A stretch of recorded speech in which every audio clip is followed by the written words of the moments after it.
We're gonna skate to one song only.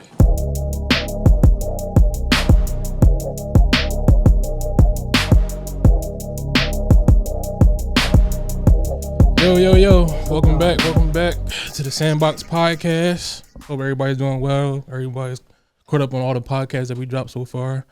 Today we have a special guest. I don't know about special. Oh man, you a special guest, man. You're a special guest. Actually our first guest. So I'm really appreciative of that. Yo, I've been not to cut you off, but I've been the first guest on a lot of people's podcasts. I take pride in that. Thank you. Yeah. Thank you. Appreciate it, man. So that voice you hear is Chad from the TRPE podcast, the realest podcast ever. One of the most popping, most lit, most substantial podcasts throughout the city, tri-state area, possibly the rest of the world. I believe so. So appreciate it. Clap it up for that. Got the regular guys. Money, what's up, bro? Yo, what's up, Yus? How you feeling, bro? Chilling. Man. What's up, man? What's going on? Chilling, bro. All right, so we got a guest here today because I guess it's our inspiration, right? Yeah, as far as me and you go. You can say that, bro. We've been definitely real big fans of. I'm a big fan. Thank you. Yeah, big fan of TRP for a while now. I put you on, right? Yeah. Definitely. Yeah, you put me you on. onto it. Yeah, I'm a newer fan. I just started listening, but I went to your latest podcast, went to your first episode. Okay.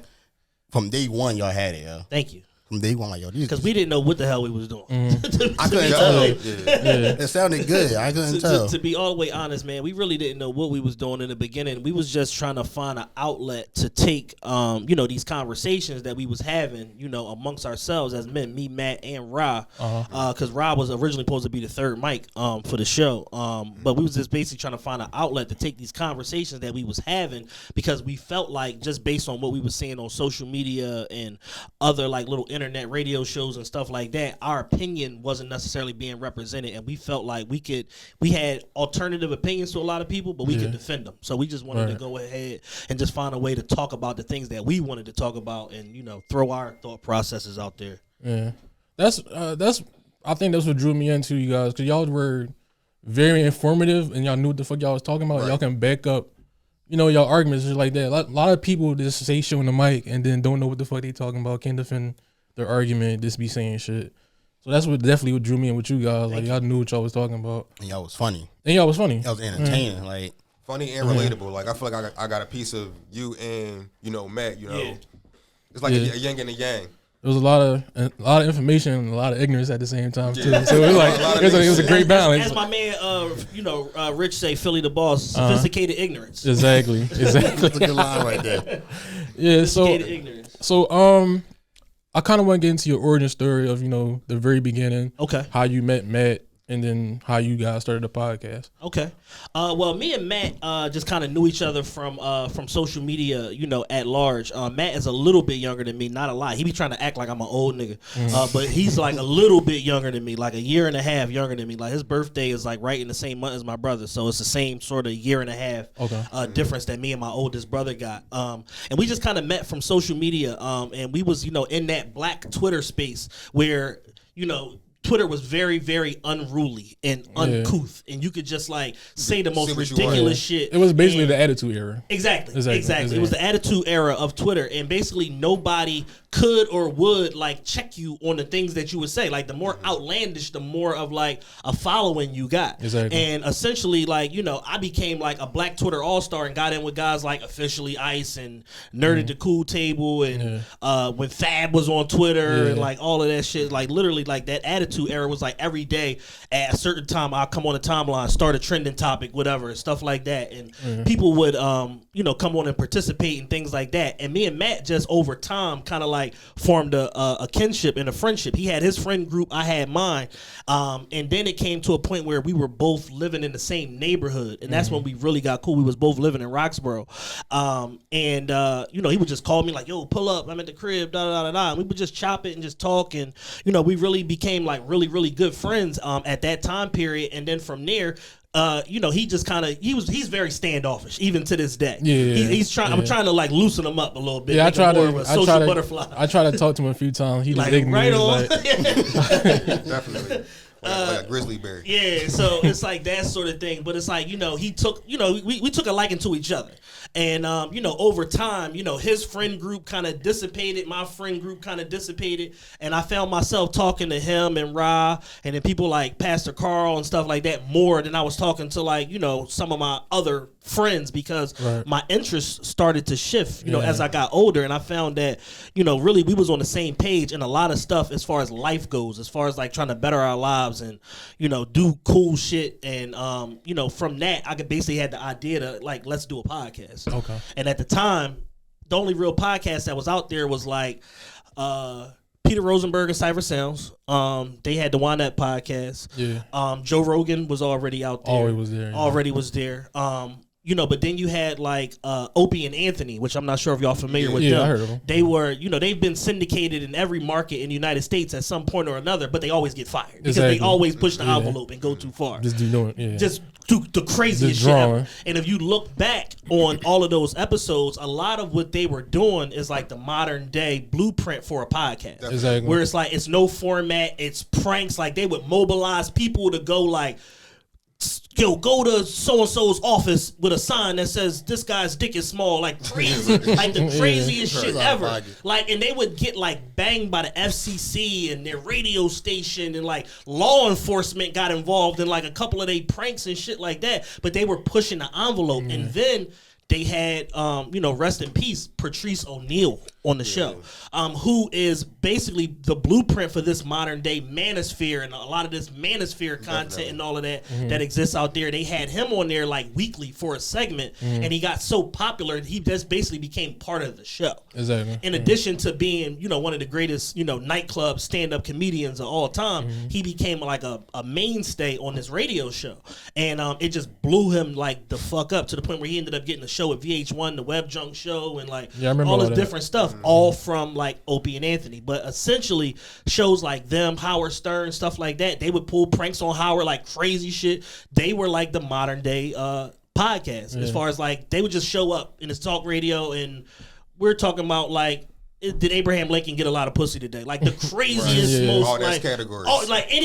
Anything, like the most outlandish shit ever, and it worked every fucking time. And it's like I still go back to those episodes now because like Opie and Anthony Cumia were so fucking good, man. Like just taking the smallest like little minuscule thought and just expanding the shit out of it and doing like a 4-hour show about it. Like just the craziest shit ever. And it's like, it's a skill to what they did. And a lot of that, kind of goes into what we do with our show, because it's just as far as like, being able to, especially on like our Patreon and stuff, being able to just take like little nuggets and stuff and just drill down on it and expand it and make like a bigger conversation out of something that most people will overlook. Exactly. I can say that's something y'all good at. Y'all really dissect things y'all go into on the Patreon, and that's why I pay that fee every month too. Right. Definitely, I get my money's worth. I definitely pay that dub. Yeah, gracefully. Like I definitely pay that dub. So what about Textone? No, Taxstone was absolute. I kind of jumped over Taxstone because he literally like right as I had the thought to do the podcast, he started his.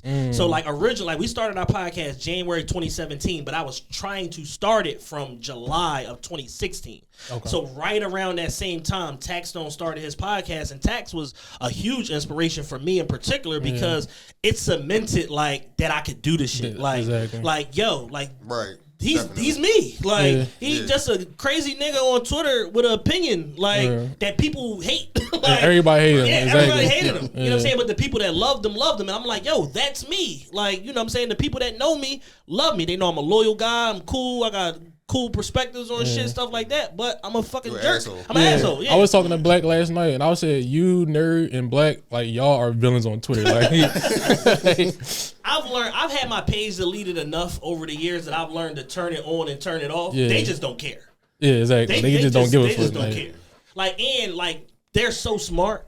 And that's like something that I don't necessarily know that they get a lot of credit for. Nerd and Black are so smart that they like throw like shit like at people that's like real underlying, real like insulting, and they be responding like they said some cool shit. I'm like, yo, you're being insulted. Like they don't even know. They don't even know. They don't peep.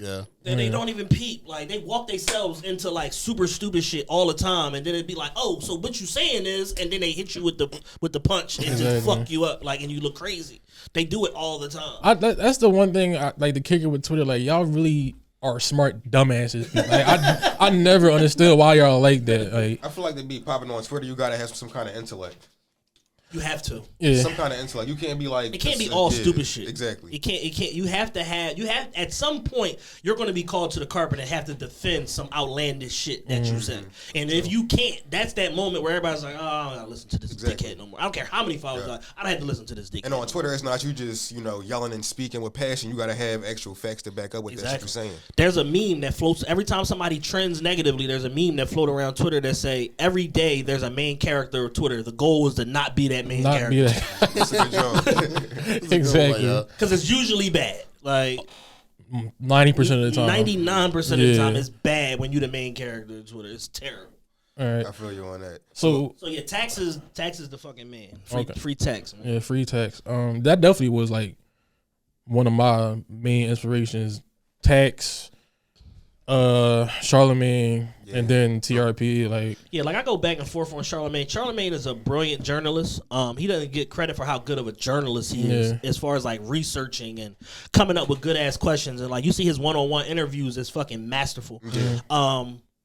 But like almost like the dynamic of him and Schultz is fantastic too on his own. But like the dynamic of like them two together, I hate it. Like I think it's a bad product. Like it used to be good. Really? I think it's a bad product now. I can't say I outgrown the show. Yeah. I don't know what it is, but it's kind of not what it used to be. It's not there because it's almost like two guys that are so hyper successful forcing themselves to come and do this show because it's ad money on the line. It's not natural no more. It's not natural at all. It killed the natural passion for your podcast. Yeah, they smoked it because they both got too successful. At a point where you both need each other, it's easy to come and do something and be locked and loaded because this is all you doing. But the kiss of death for that show is once Charlamagne started doing one-on-one content and you see like, oh, what you do here is not what you do in your podcast or doing the Breakfast Club.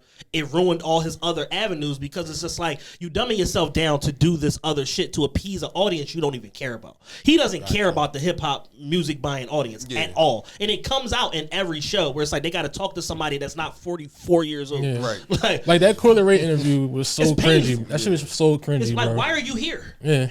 Why are you here? Like, and the problem I had with the Breakfast Club is that they don't acknowledge that they've aged out of their job. Like, they're doing the same shit that they accuse Funk Flex of. Y'all are doing the same thing. Right. You're right. Envy's 50. Angela Yee's 50. Charlamagne's 46. Y'all talking to teenagers. Yeah. What are we doing? Like 21, 22? 21, 22. Yeah. What are we doing here? Like, this is stupid. Like, y'all, and same thing with the Hot 97's morning show. Ebro's 50. Rosenberg's 45. Laura Stiles is 38. Like, y'all don't get to tell these kids what's cool. Y'all don't even go outside. My thing is, they have these younger proteges. Why not put them in position? They're not going to do it because it's too much money on the line. Like MS Communications is such a big deal. In New York, they have Hot 97 and Kiss. That's all they need. Like, because it's like people, they still have so many people that catch a train to work, stuff like that. And then now with radio apps and stuff like that, they still have a crazy listener base on radio, but it's only certain cities like New York, like LA, but the same problem exists everywhere. Big Boy is 75 years old. Yeah. I'm joking, but no, he's definitely up there. Older. Like Big Boy been. We saw him go big from little, like exactly. You know what I'm saying? And it's like all of these different things that exist to where it's just like I know there's some cool young smart motherfucker that works, if not directly under you. You see him all the time. Yeah. They're not even grooming nobody to fucking come and take their spot next because like y'all all got 45-year contracts. Like y'all got lifetime contracts to do some shit that is not interesting. Like y'all if the Breakfast Club is not doing an interview, nobody cares. At all. That's true. Yeah. At all. Y'all not doing an interview with a popping artist? Nobody. And y'all interview everybody because y'all are the only ones. Y'all only outlet. Y'all the only morning urban radio outlet that exists that feeds that I don't know how, but 15 to 55 or whatever the fuck demographic. Like it's like that sort of thing. And then Big Boy on the West Coast, same thing. But his web content doesn't connect in the same way theirs is. But it doesn't matter because he makes $10 million. Yeah, he already paid. Gives a shit. Good. I don't care if y'all watch this YouTube video. I don't even get none of that money. Exactly. Gives a shit. And the West Coast is like its own little world. It's too. its own like, everything. You go to I go to West Coast a lot. Like I get in a car, rental car, whatever. The first thing I do is cut the radio on. I hear 15 songs you don't hear back east. Like they have their own playlisting, everything. Like they don't even follow the national playlist format. Yeah, that's why I was in Atlanta. Last time I've been there and I turned the radio on, it was 1,000 bruh ass niggas I never heard of ever in life. But the shit was good. It was great fucking music. And I'm just like, damn, bro, why we never hear this shit out here? So I kind of went off on a tangent, and I apologize. But the point that I was getting to is more so like, while certain people have elite skill sets, Charlamagne has elite skill set. Andrew Schultz as a comedian and as a podcaster, what he does on Flagrant 2 is amazing. Like he's one of the best in the business. And people don't necessarily give him that credit, but his following is so strong, like you have to pay attention to him. But when they come together, it's bad. Like, and you can tell they just here for the bag. It's like we got money on the line, we in here. You know what I'm saying? That's the only reason why we here. But as far as like people like Taxstone go, like people don't know Taxstone was the one that told Nori you should do a podcast. Yeah, I remember the episode too when he interviewed him. Yeah, you had the Taxstone and Joe Budden head-to-head fucking battle. That was hilarious. I watched that the other day. Really? It's like you have like this classic content that's like out there to where it's like, and we don't even realize like Taxstone wasn't around that long. He did his podcast for he did like 2 years. Probably less than that, less right? than 2 years, probably like a year and a half, maybe. But he had the he was out long enough to like beef with Meek, make up with Meek, beef with Joe Budden, make up with Joe Budden, beef with him again, make up with him again, shoot Troy Ave. like he was he did a lot in a short amount of time. You know what I'm saying? The Beanie Siegel interview that was epic. One of the most legendary interviews ever. Before and then he came right back after the powerhouse shit and all that crazy shit. So it's like motherfuckers got classic like content, man, on the on the internet. And once he got that Jay-Z Do Say Rock Nation stamp, it was a wrap. Yeah, it was over. It's like why not talk to me? Yeah. All right, so I want to come back to the origin story. So you say you met Matt, got cool with Matt. How did the presentation to Matt come along as far as starting the podcast? Well, it was me, Matt, and Ra. I never want to leave Ra out because Ra is a very important figure in TRPE history. Like he did our first logo, he did like our first live show flyer, like all of that shit. But Ra was just in a different mode. Like Ra had the presence of mind to know like I'm going all in on the sports betting shit. He left DJing. He was working at Rock Nation at the time. He left Rock Nation and was like, yo, I'm going he was on digital marketing for Rock Nation. He said, I'm going all in on this, like on the sports betting shit. Right. Motherfucker went back to all his Wharton stuff, created a fucking sports betting model and all of that shit. And now he's one of the top handicappers in the country. So he knew what his purpose was and what he was trying to accomplish. So he was basically like, yo, I think y'all two are magic together. I'm going to get out of y'all way. Whenever y'all need me to come on the show, whatever, I'll do it. But, I can't commit to like, doing a podcast every week or whatever the frequency is. I can't do it.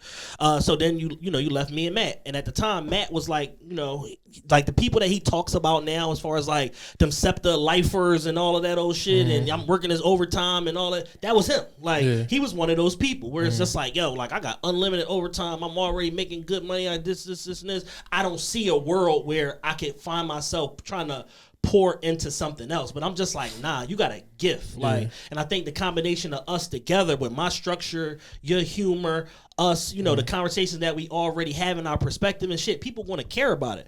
And then we ended up getting together and was trying to like find somewhere to record because at the time, summer 2016, it ain't really no podcast studios in Philly. Philly's always like the last to know some shit. Like Philly is like the niggas of like metropolitan areas. Like we always the last ones like to know some shit going shake or whatever.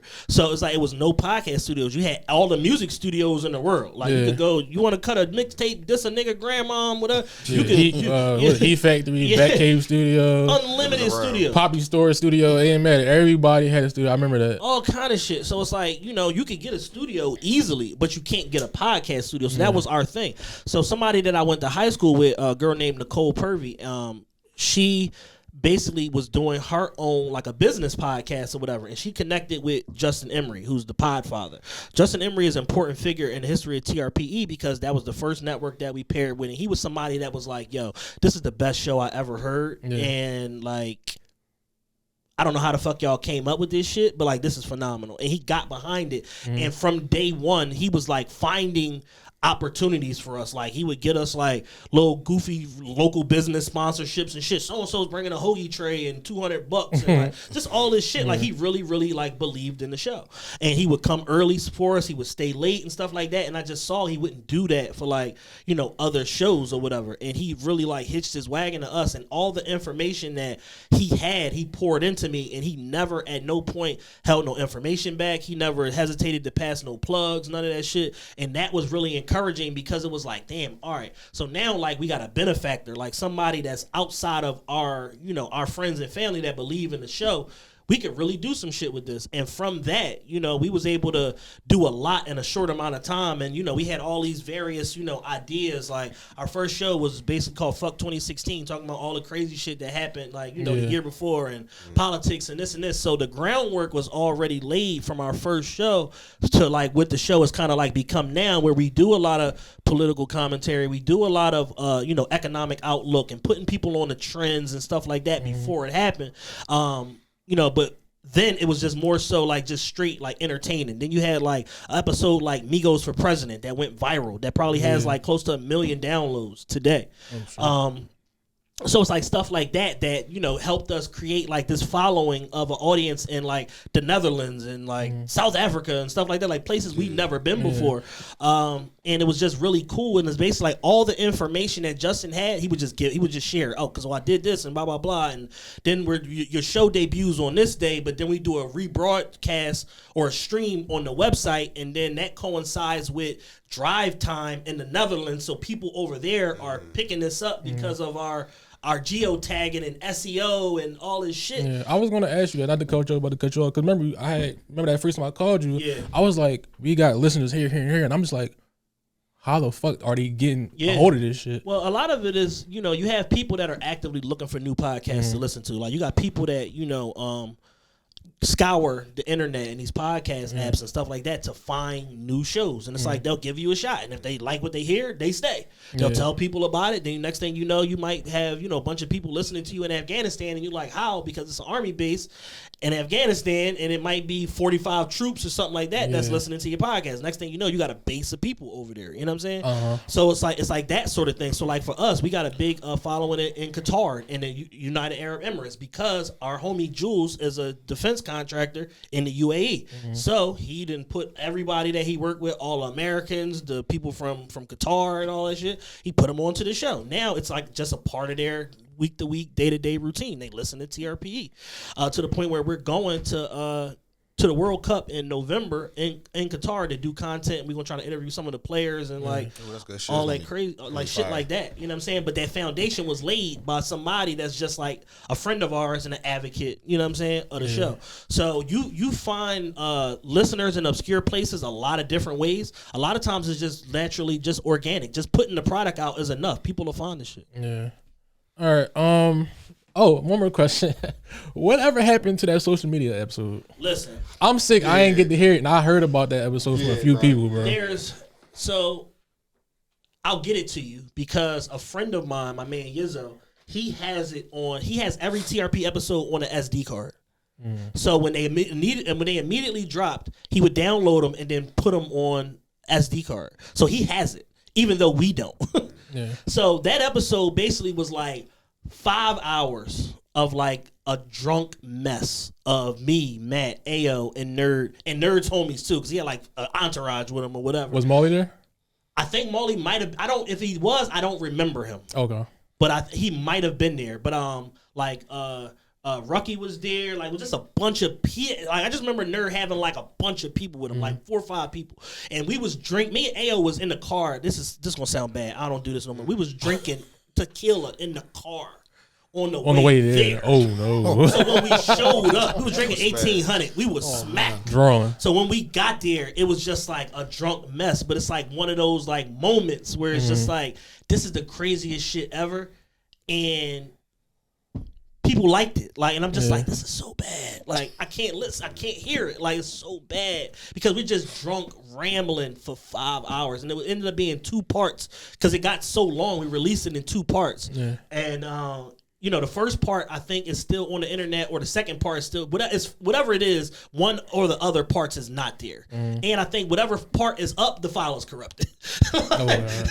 So I gotta get that info from Yizzo and re-upload that now in 2022 and see what people think about it. I'm gonna upload it in its entirety, one piece, 5 hours, and see what people say. But it just was a drunk mess. We talked about everything, like all of them, like $200, all the dumb Twitter shit. We talked about all of it, like $200 dates. If I pay all the bills, I ain't being faithful. It's just a dumbass shit. Like it's stupid, but it worked. Like people like that shit, man. All right, so now at this point, you and Matt are, you know, on the boat. The boat is moving, but after a while, y'all have these hiatus.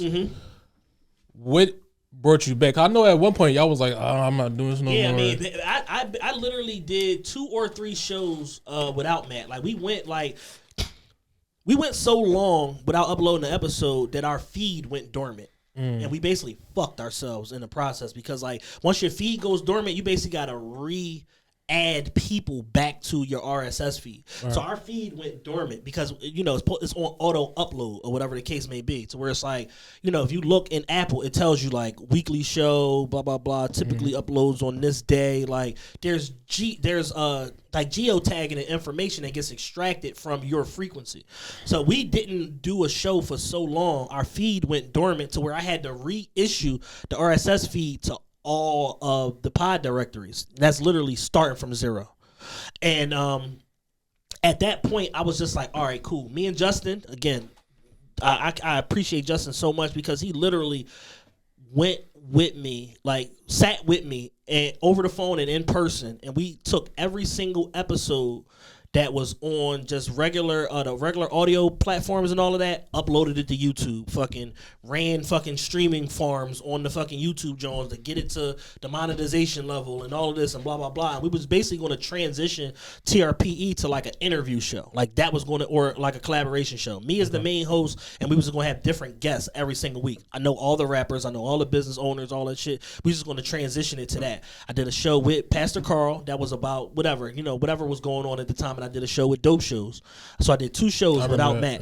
And then randomly, Matt had hit me and was like, yo, what's up with the podcast? I'm like, what the fuck do you mean what's up with the podcast? Like, what are you talking about? Like, I told you, if you are out, that don't have nothing to do with me. Right. Like, you know what I'm saying? And then basically, I guess he got tired of people hitting him up like, yo, you know, Chad put out 2 episodes of podcast without you, blah, blah, blah. And then we ended up coming together as men, had a heart-to-heart, had a real talk, and was just basically like, yo, I understand your frustration in the fact that, like, this shit is like a labor of love.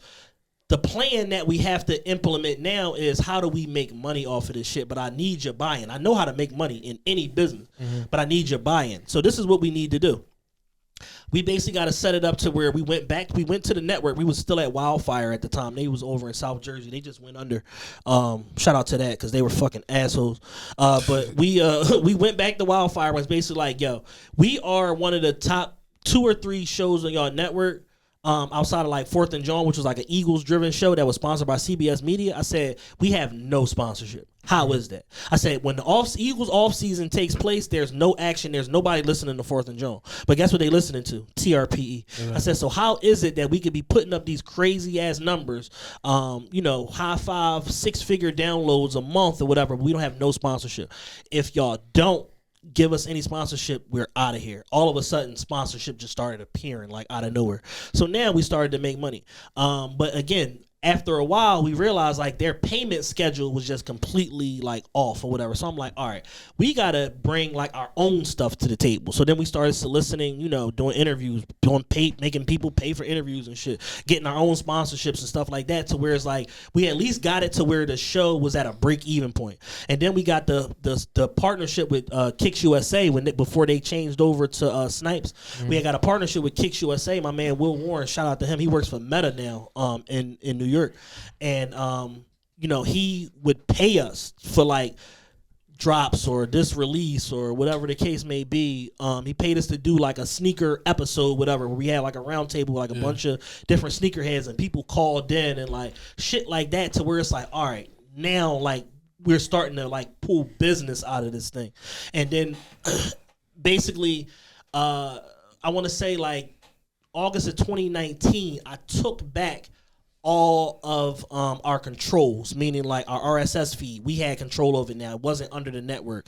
Our advertising account, AdvertiseCast, we took back control of that, to where it's like, all right, now I'm hands-on with every aspect of this business, to where if it's money coming through here, it's coming to me and not to y'all. Because what Wildfire was doing is, say if we had an $800 buy for an advertising spot for two shows, they would snatch 50% off the rip and then pay us the remaining 50 and then make us wait like 60 to 90 days to get paid out.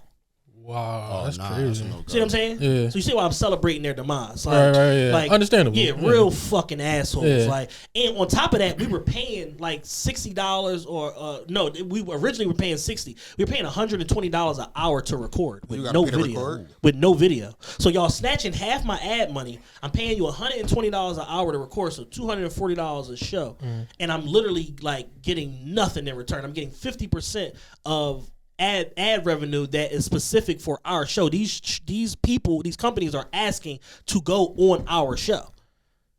It's not like y'all doing nothing in particular. Y'all just put us on the medium and just say, hey, we got this show. They do this, and the third, blah, blah, blah.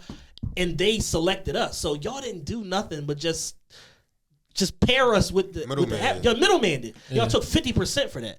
So we had another one, Beachbody on Demand. Same thing. That was like a $4,000 campaign. So literally, think somebody paying you $4,000 to advertise to be on your show, and the network is snatching half and still charging you $120 an hour to record. Like, that's the behind the scenes shit that people don't know that like we really went through and trying to like cement this, because we were still doing this at a time where podcasting was starting to get more popular, but it ain't like it is now. Like, it ain't like, you know, like the boom in 2020 with the pandemic where everybody started a podcast. Like, we were dealing with like real deal like issues and shit 2018, 2019, like, you know, with these various companies and stuff like that. And you know, after a while, it was just like, yo, we just need to have control over everything. And then once we did that, we left Wildfire, went to Last Out, which they just went under also. We went to Last Out. And, you know, but again, we maintained all our controls, our RSS feed, our advertising account. We did our own bookings, this, that, and the third. So it's like we using y'all for a recording arm, but that's it. Like, everything else is like autonomous to us. And when we was in control and doing it, like, it just became way better. And then I had the idea to start a Patreon probably in 2018 or 19. I just knew people wasn't ready for it yet. I'm just like, yo, we not consistent enough. We not giving people enough content to where they'll pay for additional content. We gotta develop this a little bit more, and we did. And then you know, we was able to start a Patreon. Our first month, I think we onboarded like 140 people. Second month, like another 140, until we're now like we right around 500. So it's like stuff like that. And then at that point, it's like once you start having that, and then we did our third anniversary live show, to where it's like now it's money flowing through this organization. It makes it real easy to do what you want to do, because now it's not a labor of love. You're not having to go in your pocket to give up bread in order to make this thing happen. It's not a hobby no more. It's a business. And then once we found the business in it and start making money, we pretty much never look back. Okay. I want to go back a little bit. Sean Cotton, are you like close friends with him, or? I'm pretty good friends with Sean. I have his phone number. He has mine. He constantly asks about me whenever he comes to Philly and stuff like that. But the connection with Sean Cotton is through his cousin Twani. He's like a big supporter of TRPE. That's a real good friend of mine. And you know, he saw that just organically, I was following Say Cheese early, because they did one of the first Quilly interviews. They did it at my man's studio at On Deck Studios in Germantown. And I'm like, yo, that's a studio I be at every day, or whatever the case may be. So I saw that, and it made me take a liking to it, or whatever. And I seen the content, what they was trying to do, and it was highlighting like pretty much Philly, Chicago, and Dallas artists. And I just organically was following them and just sharing the content and stuff like that. And then we made the connection. And then Twani hit me and was like, yo, you know, like the boy that owns Say Cheese, like that's my cousin, like he from West Philly, blah blah blah, like I'm gonna connect y'all. So he came on the show early, like Sean came on the show like super early, and we did a good show then. And then, you know, he came back around last year and did another show for us, or whatever the case may be. but he's basically somebody that's like an advocate for our show. And, you know, he's extremely busy. He got a weed farm. He just started a record label. He got all this different stuff going on. But whenever I reach out to him and I need him, like he makes himself available. He ain't never tried to charge me nothing. He done gave me a ton of free game as far as, you know, being in the media game and all of that stuff we should do as far as like cutting up clips for the show. Like he's given me like a lot of game and been like a genuine advocate for TRPE. Okay. And then go ahead, Money, my bad. You said that? Oh, you go. I was gonna say that's good shit. Around the time you started the podcast, you was into party promoting, right? Yeah, I did. I was that? I was pretty much a party promoter for like 10 or 12 years straight. So I want to say from maybe 2009 to 2011, so probably like 2020, so like 11 years or whatever. I did party promoting, like you know, I've you know, done the hood spots, I did the bougie spots, I did the strip clubs. I was the marketing director of Vanity Grand for like a 2-year period between I want to say November 2017 and when it ended up ultimately closing in like April of 2019. So I ran the social media first. Then I ended up getting a promotion when somebody who Charlamagne name was got fired.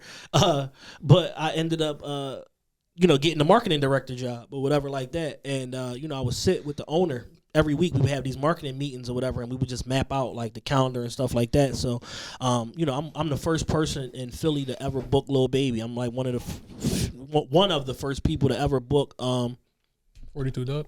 I'm the first person to book 42 Doug, bar none. Yeah. First person to book The Baby, me and my man Veli, who's actually our tour manager for the podcast tour. We did The Baby at the TLA in Philly, April of 2019, right when Suge came out. We did that show. That was a sold out show. You know, pretty much you name them, we've booked them. Puff. Pretty much everybody except Jay-Z, Future, like we booked any and everybody. You know, between Vanity Grand, then we had the bar After Midnight in West Philly, 53rd and Market. We did a bunch of bookings there. We had YG come through there when he was in the area for like a Lincoln tour stop. Dean from Dream Chaser, shout out my man Solid Dean.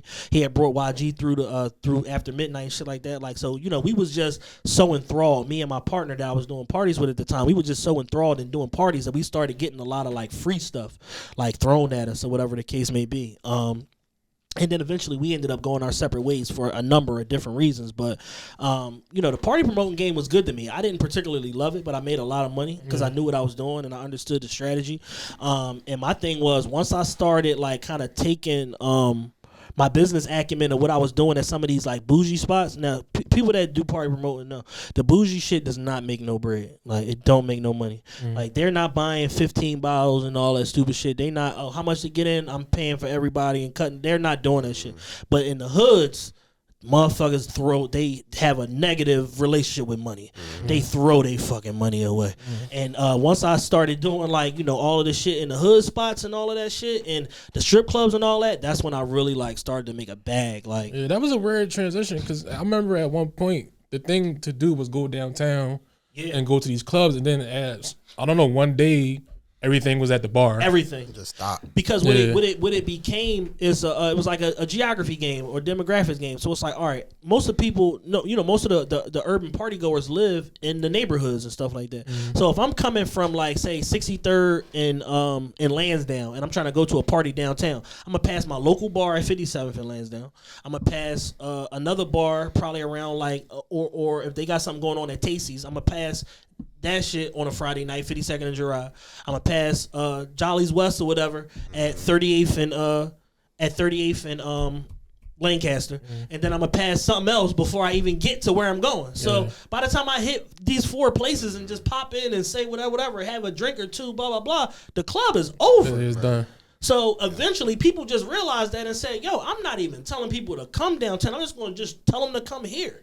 Like, you know, because like my age group and stuff, we would go to, you know, the local bars and stuff to like pregame and shit. But our whole game was the downtown shit. Downtown, like Delaware Ave, Rittenhouse, stuff like that. Like, we never like really partied in the neighborhood like that. And that's something that just, you know, that changed and transitioned. And I had to let go of that shit because I was just like, yo, if I want to make money, I need to be in the hood. Like, I done had like little corner bars doors and stuff that like was making $5,000-$6,000 a night at the door, Friday and Saturday, like going crazy, like making ridiculous amounts of money. And I'm just like, oh yeah, this is where it's at. That bougie shit don't make no bread. I gotta let half of y'all in for free. I gotta pay for the Hennessy promo to fucking get y'all here for free.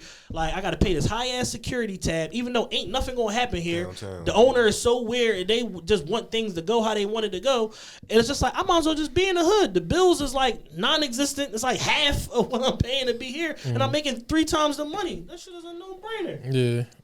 All right, so you did the Sean Khan interview, and then I think at one point the credit conversation started booming. Yeah. Can you get into that?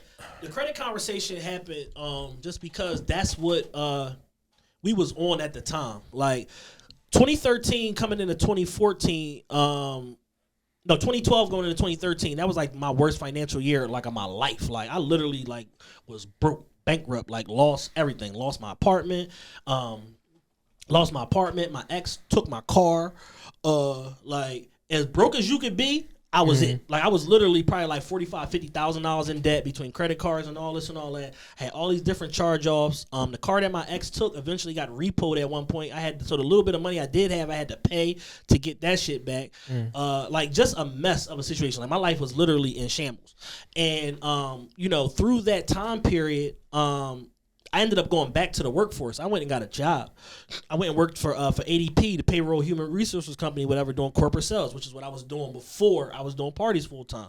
Because the bottom had basically fell out of the party game. And I was just like, I got to do something. Because it was like as much money I was making, I was spending more. And then once the money slowed down, I was just cooked. Like I was killed. Right. And I probably had the end of 2012, I had enough money to operate for about 3 months. Christmas came, wiped me out. I was done. So by the time February 1st came, I was kicked out my apartment. Fucking constable came, put a lock on the door, the whole 9, down bad. Ended up going to go live with like a friend of mine, like a homegirl that I was like half-ass dating, but half-ass like being friends with, whatever. She took me in, and I just started like basically like really took a hard look at myself and say like, what did you do wrong? And I had to take accountability for everything that I did wrong and all of the missteps that I had, and I built myself back up pretty much brick by brick. I was still dipping and dabbing on parties, but I was just basically like, this can't be like my only source of income. Like I got to do something else.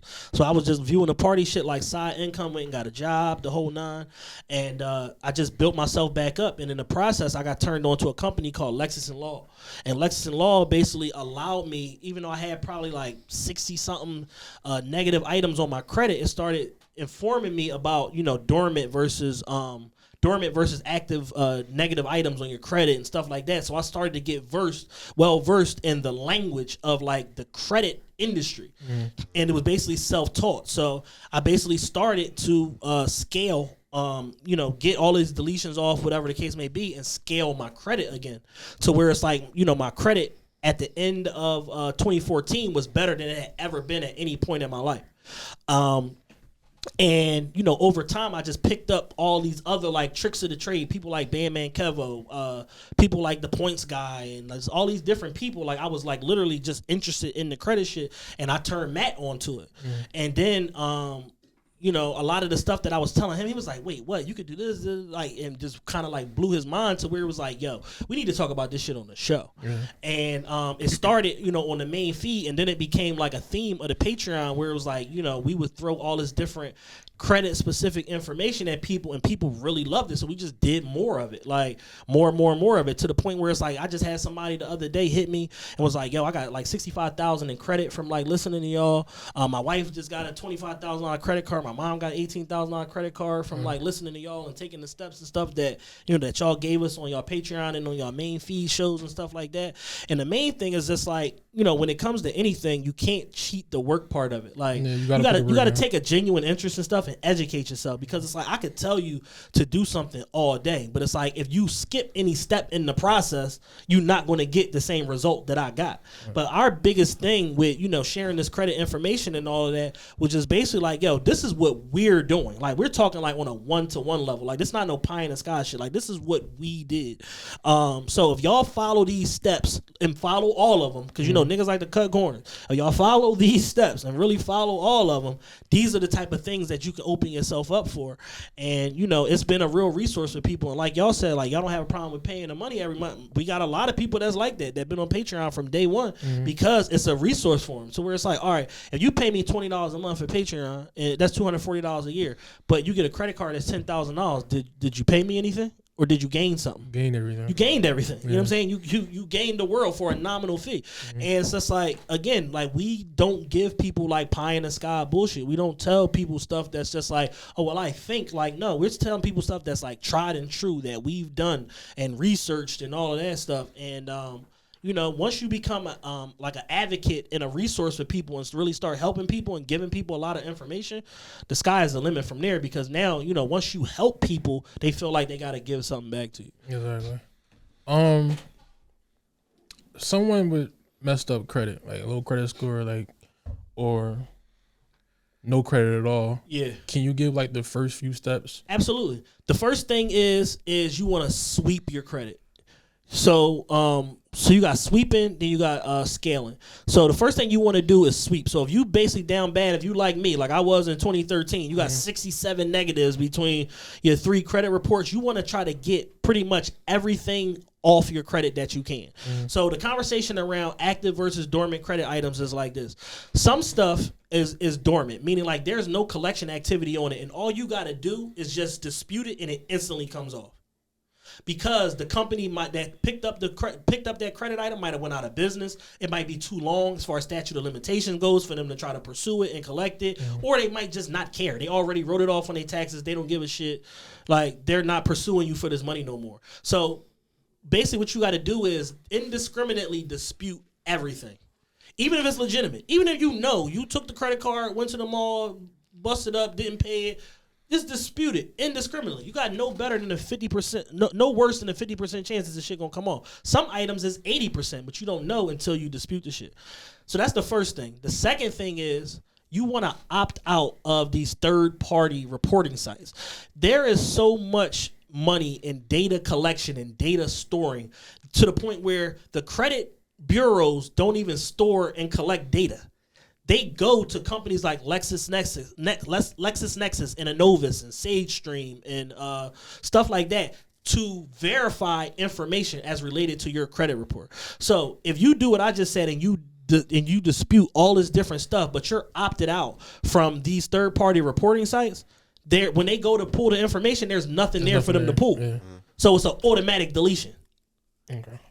So it's like learning those little tricks and stuff like that is kind of like, you know, what was able to help me and then Matt scale like our credit like exponentially in a short amount of time, because it's like, yo, you start picking up on this information that is not readily available or people don't just automatically tell you. Yeah. So definitely you want to opt out. So it's kind of in reverse. So you want to opt out of those joints first, and I'm gonna tell y'all exactly which ones it is on air. So I'm gonna give y'all some free jewels today.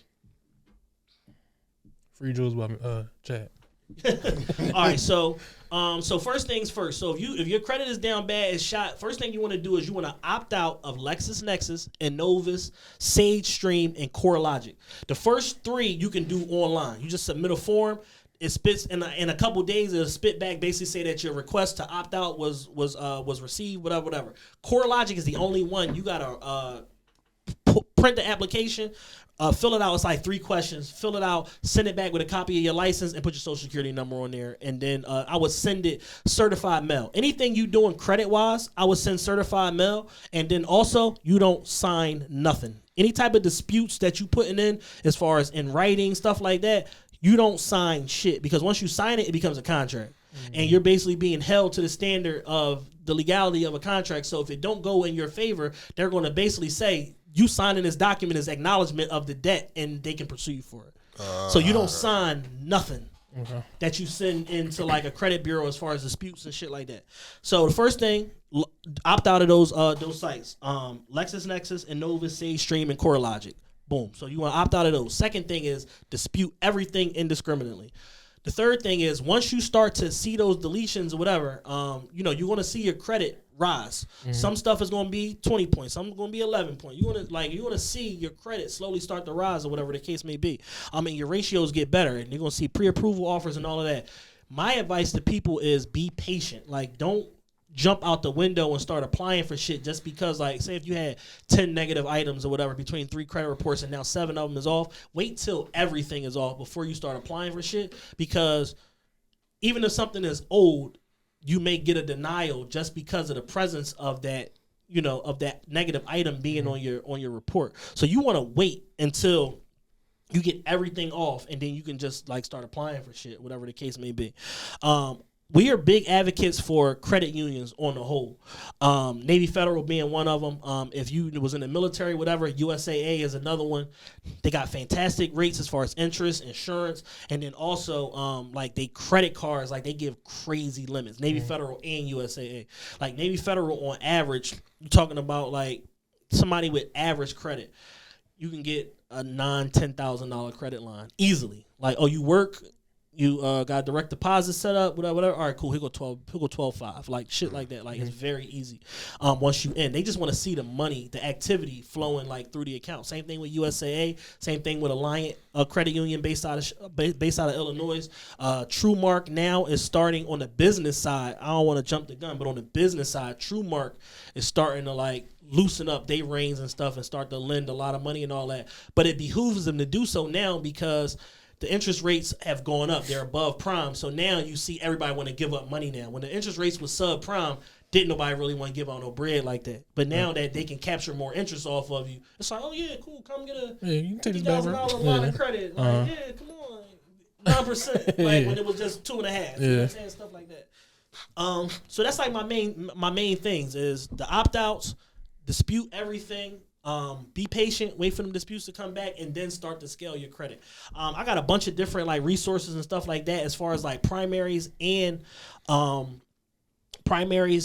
authorized user accounts and stuff like that as far as like how you scale and establish your credit. Navy Federal has something that's basically called a pledge loan or whatever the case may be, where it's basically like a secured loan. You put your bread up.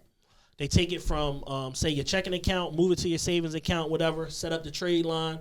And the trick with this is, and we talked about this on our show, like the trick is, say if it's $1,000, you want to pay 90% before the first payment is due. So that when it reports, it looks like you had, number one, a secured loan. You put your own money up. So you did an asset-backed loan on yourself. So that's the first thing. You put that bread up. Then you paid 90% of that bread back. The money's going to come immediately right back to you within 2 or 3 days. Like once you pay it, because it's your money, it's going to come back to you.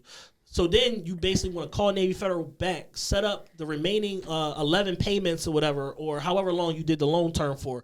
Split up that remaining amount or whatever the case may be to where now you got a loan, you got a secured loan, you got something that you set up and you already paid 90% of it, and then you go back and then you smooth out the remaining balance, that other $100 or whatever. You want to pay that over the remaining 11 months, put it on auto payment. You're going to get an exponential bump in your credit, like 30 to 55 points. Okay.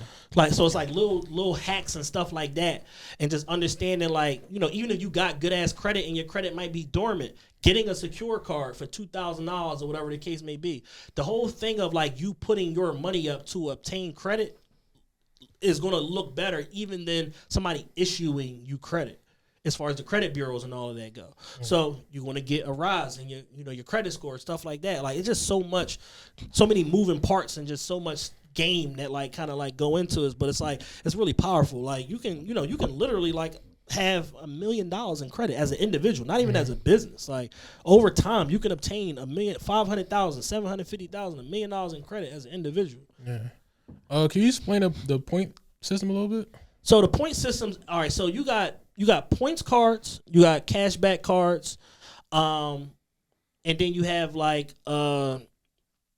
travel cards and stuff like that. So like with the point systems and stuff like that, a lot of times like, so say like Capital One Venture card, that's like a travel card or whatever the case may be. You can use those points to cash in for cash as far as paying for transactions, or you can use those points on Capital One's like travel site and all of that stuff. And typically what happens is they give you more points.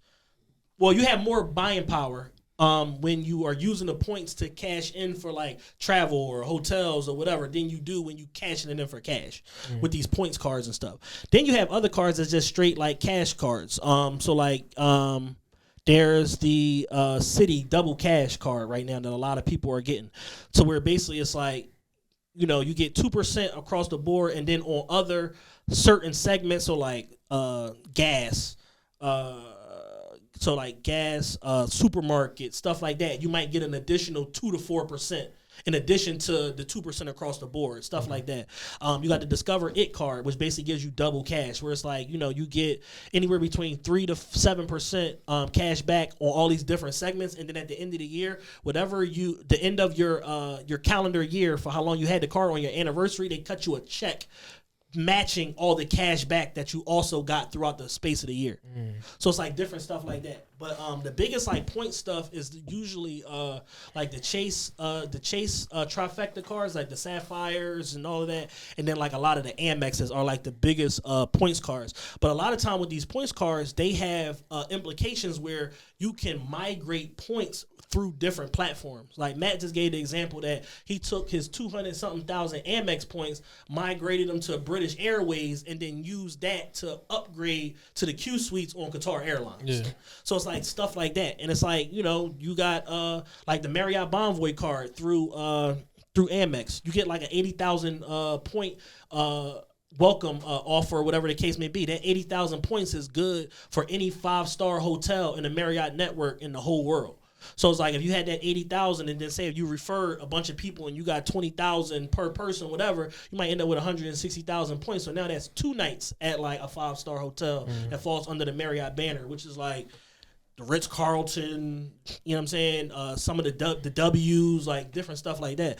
So it's a lot of information, a lot of minutia, but it really just depends on and comes down to what exactly are you trying to do. Like, do you want to leverage your credit card points and these welcome offers and all of that in order to travel? Do you want to, you know, be in a position to get, you know, cash back? For a long time I was a cash back, but on all my cards, I'm like, just give me the cash back. Like, you know what I'm saying? And then now I'm like slowly transitioning because I see the power of these points and these affiliate systems and all of that, to where now I'm like, you know, becoming more of like a points person, to where it's just like, yo, if I can travel for free or damn near free as much as I travel, why not?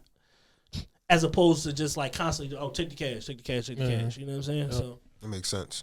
So do you think it's more important, since you experienced being broke, is it more important to learn how to save money or to build credit?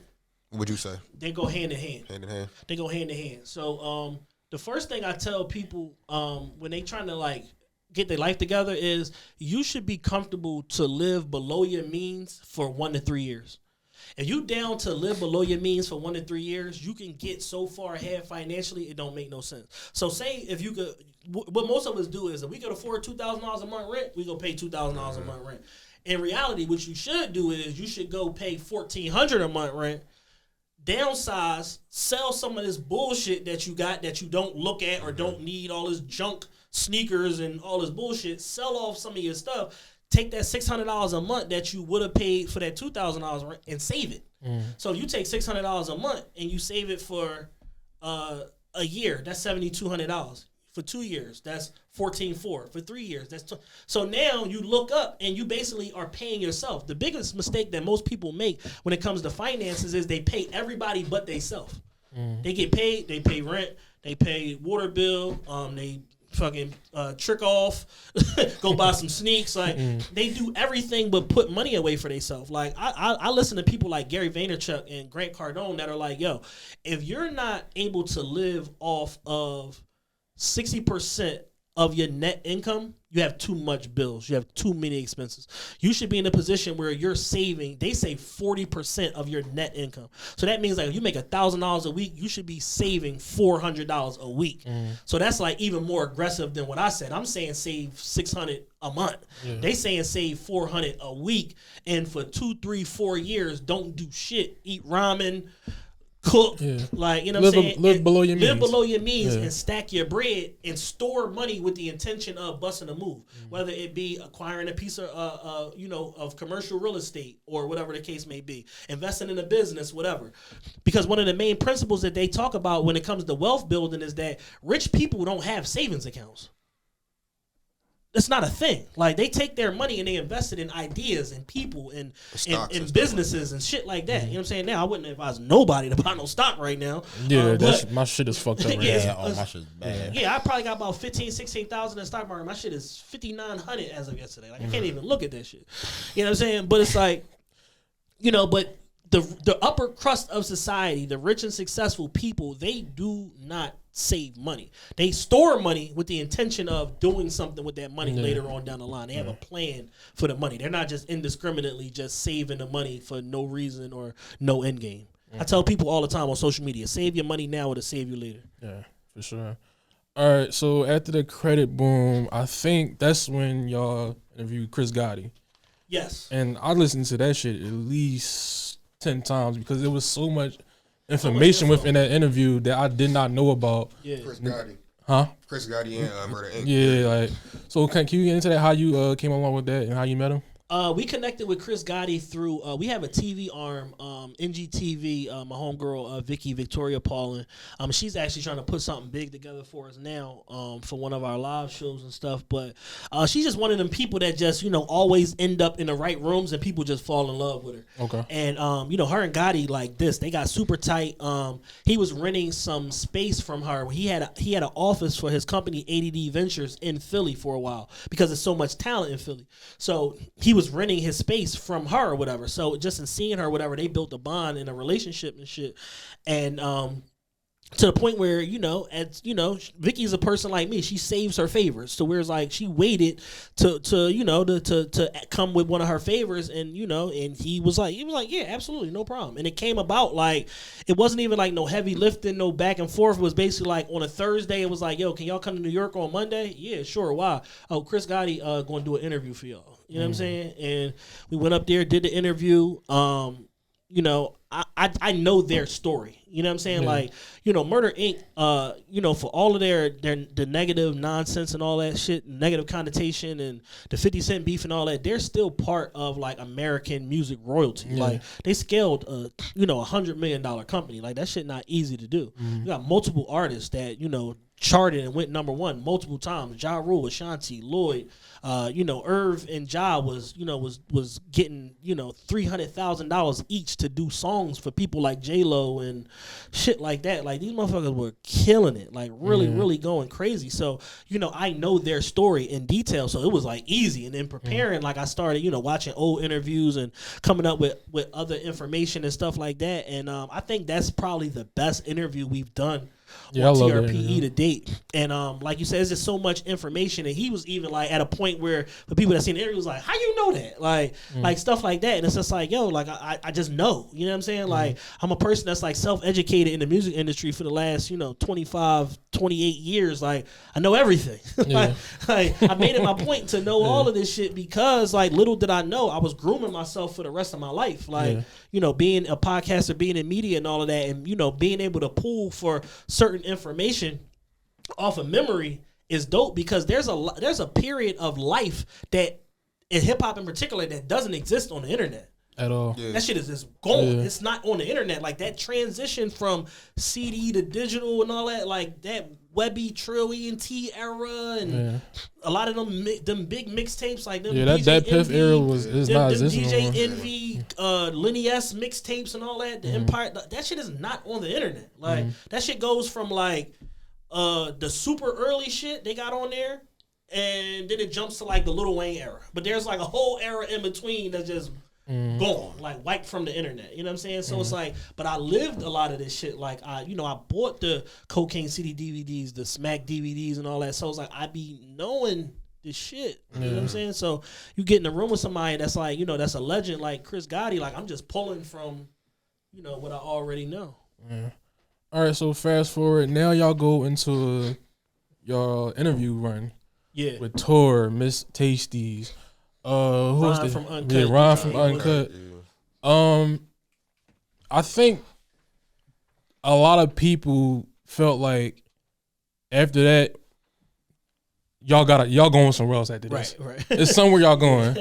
Can you explain that? Like, what kicked off that interview? Basically, what it was is it's like in in probably like the end of 2019, we made a determination, like as a company and as a show, we just want to focus on the people that's here already, like who's already like in our network. So instead of like reaching for all of these like national people and getting rejected or people not hitting us back or whatever the case may be, let's like who's already in our network that got like dope stories and great personalities and like stuff like that, like, and got a story to tell.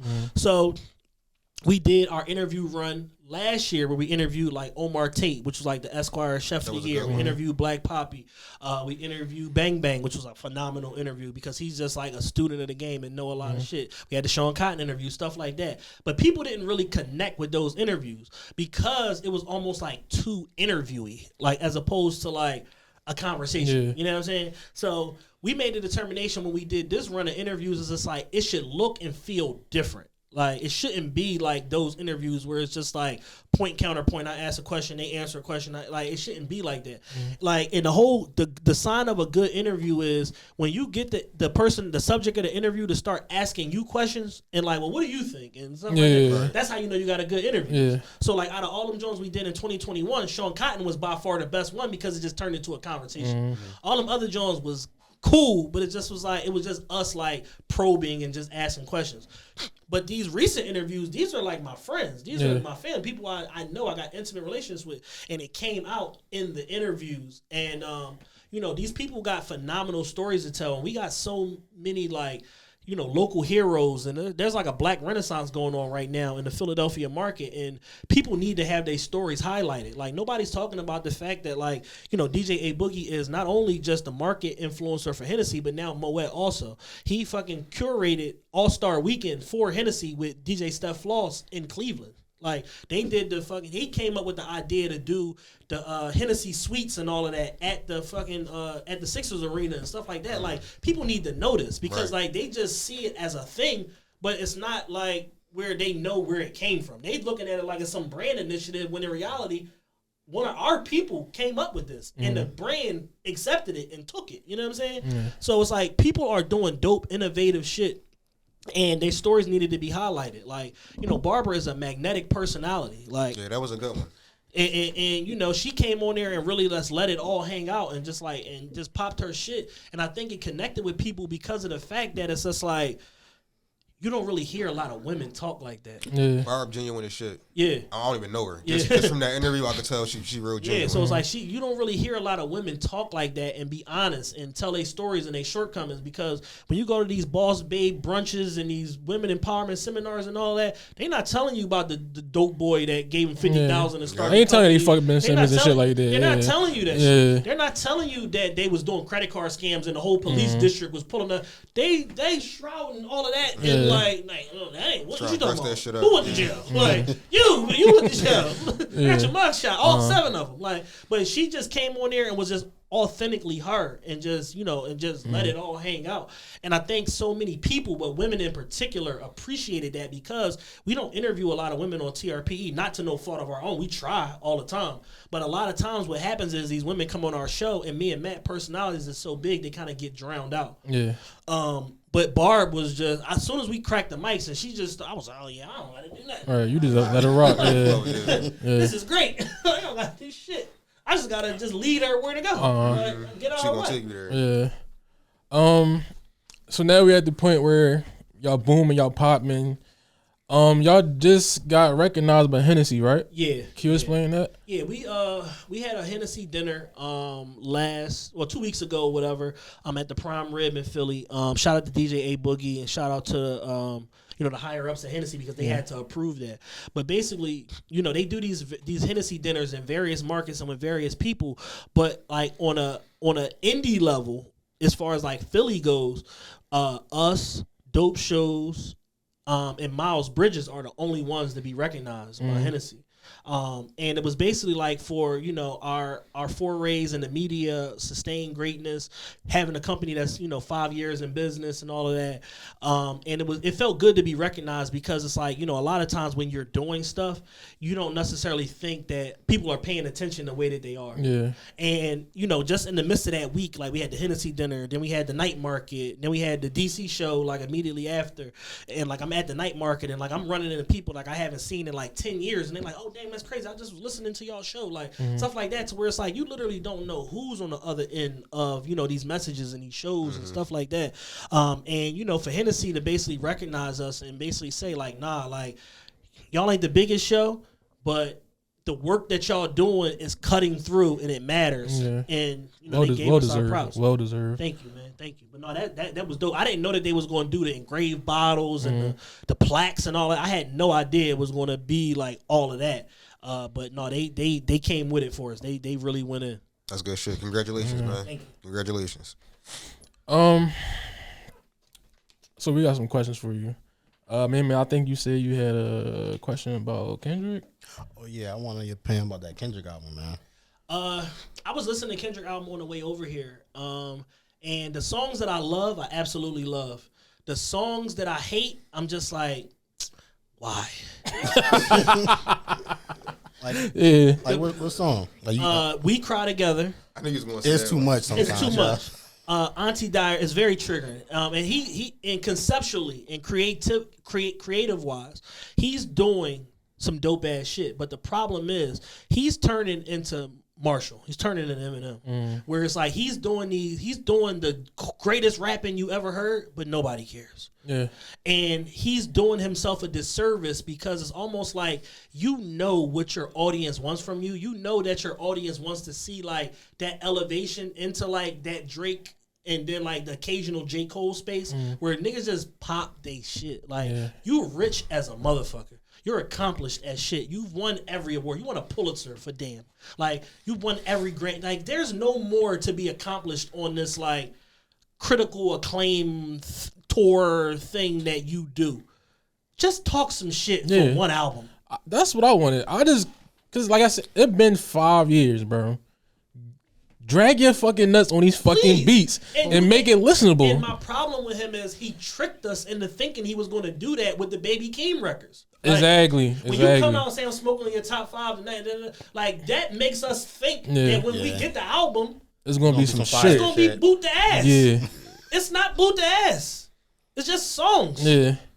It's just like, bro, like you want to talk some shit. Like, I want you to like he said, you smoking your top 5, bro. I want you to let motherfuckers know I'm that. Who's your top 5? Who's our top 5? Like motherfucker, what they be saying? You the boogeyman. Like come out and be that. But you sitting here talking about, bro, like the instant blah blah blah, and we gonna talk about my life's passions and my hardships. And like I don't want to hear that shit. These heavy ass conceptual records that are dope, and that Metacritic variety Pitchfork audience eats that shit up. But you can tell, like, how often now do we see an artist sales projections come out and then they sell less?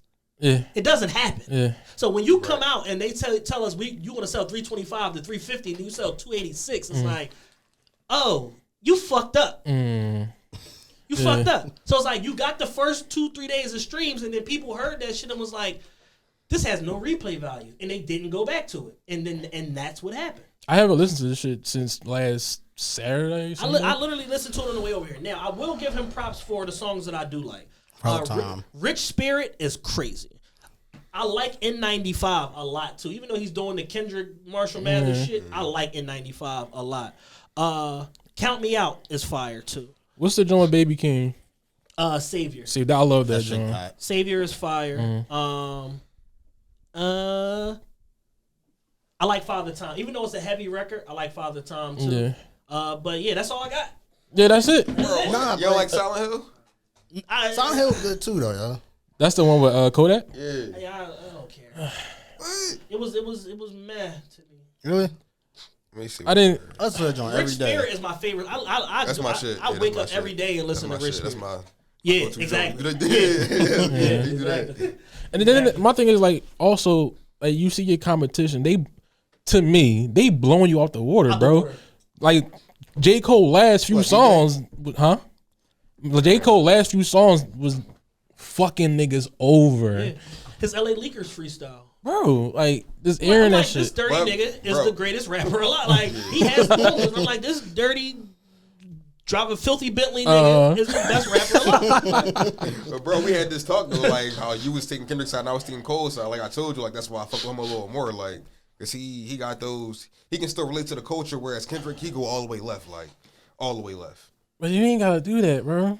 Like we know who you are. Just get on there. That's I that feel shit, like he's man. been solely doing it to the last couple albums though. Huh? Like Dan was like that.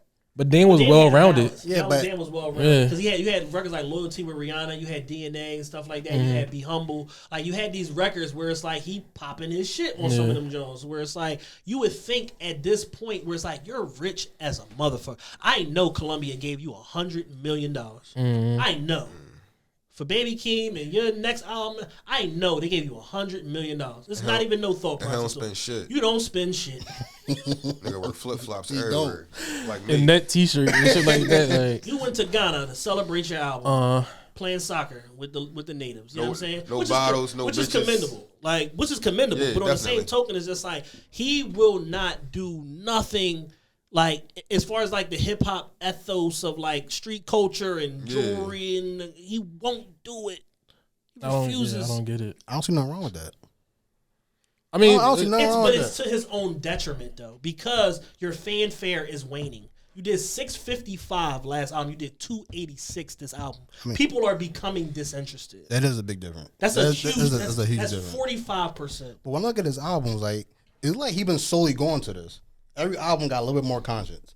Like Pimp Butterfly was way more conscious than. But then he came back But with Dan. Dan was like- Dan wasn't. Yeah. Dan did balance it. It was a perfect It balance. was a perfect balance, and he won it every award. So it's like when you got a big single and you balance it out, and you give us something that we can latch on to. You sell Drake. You do Drake numbers. Yeah. When you do this other shit, you Future almost outsold you. Yeah. Ain't all selling? Future did like 230. Ugh. That Future shit hard.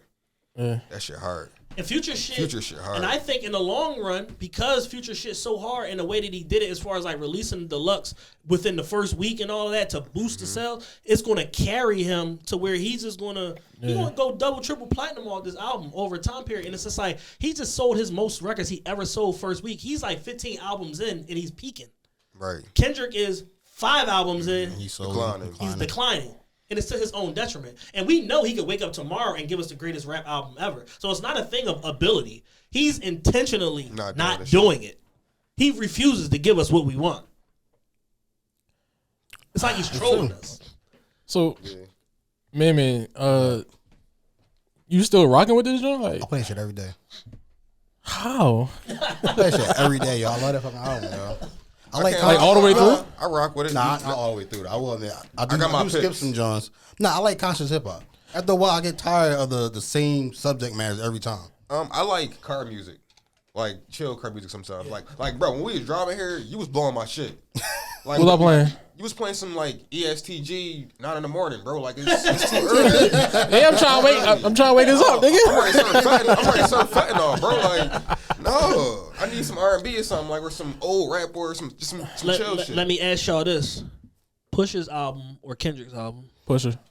By a mile. By a lot. By a mile. By a lot. Replay value is probably Pusher. I ain't gonna lie. And that's probably, honestly, the guy, I think that's some of Pusher's best rapping. Yeah.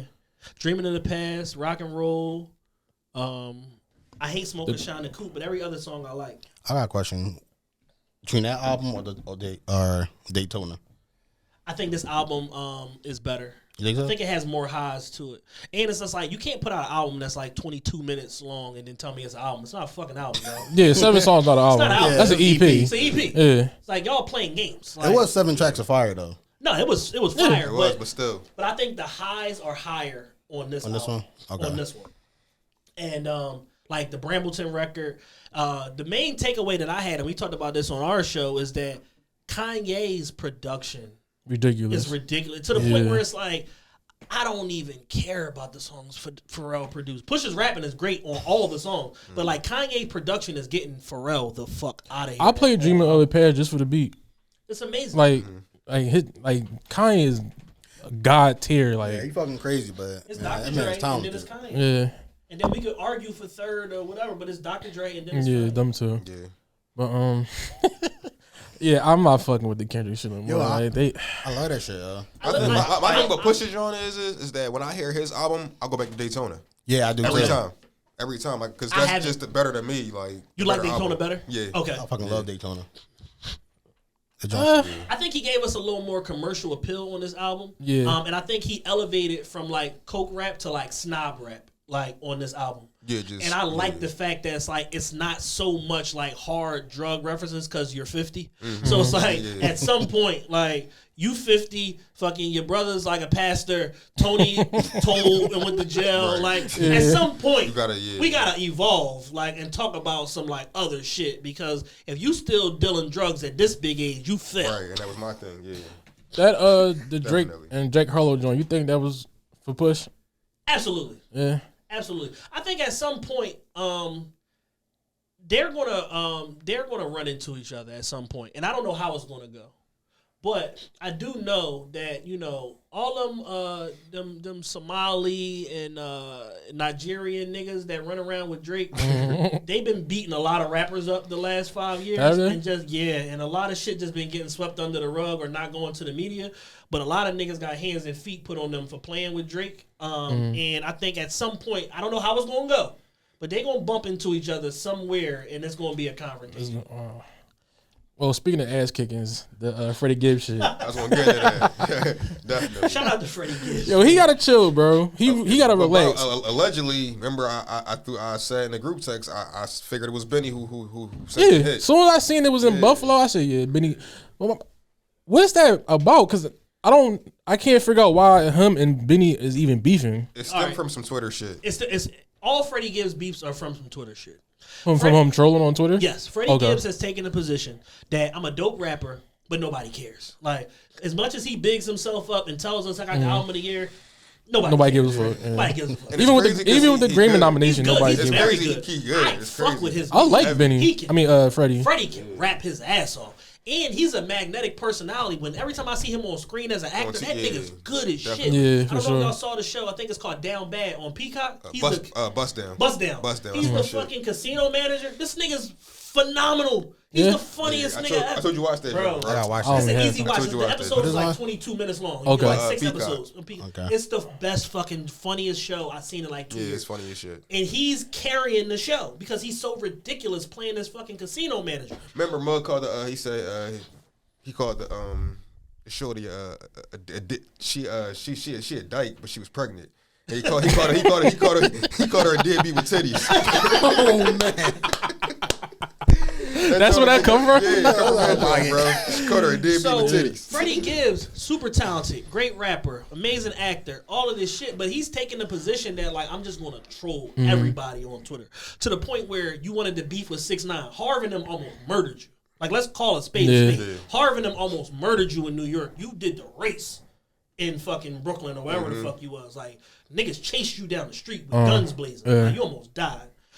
That, fast forward, gives us the Jim Jones beef because Jim is Harv and them OG. And they kicked your ass in Prime 112. Beat you all over the stakes and all of that shit. Again, for your mouth. The Benny situation stems from Benny got robbed and shot in Houston, and then Freddie Gibbs goes on Twitter and says, "Shout out my Houston niggas," and it's just like, "Excuse me." But why did he say that though? He's a nut ass nigga. So but like you 45, nigga, like relax. I don't know why he got to wear a mouthpiece, bro. He just got to wear a mouthpiece because he was beefing with Jeezy prior to all this too. Like, and Jeezy put you on. Exactly. Like, I guess so. So fast forward, Benny and... So then you come to Buffalo. Yeah. There has to be some sort of level of discernment. Like, black men got to start operating with more discernment and less bravado. Because you know you got problems in Buffalo. If don't nobody on the team know, none of your staff don't know, your assistant, your Chinese assistant, whoever, you know you got problems in Buffalo. Potentially. Niggas' whole thing is, ain't nobody gonna do nothing. And then something happens to you. And then you gotta go back on Twitter and double down and be like, 20 niggas, all they did was pop the chain and black my eye. They gotta come harder next time. They supposed to kill me. And it's just like, the next person will kill you. They might kill you. You're gonna get smoked. I don't get it, man. Niggas will kill you for nothing. So when you telling them you got to kill me, it's like, why?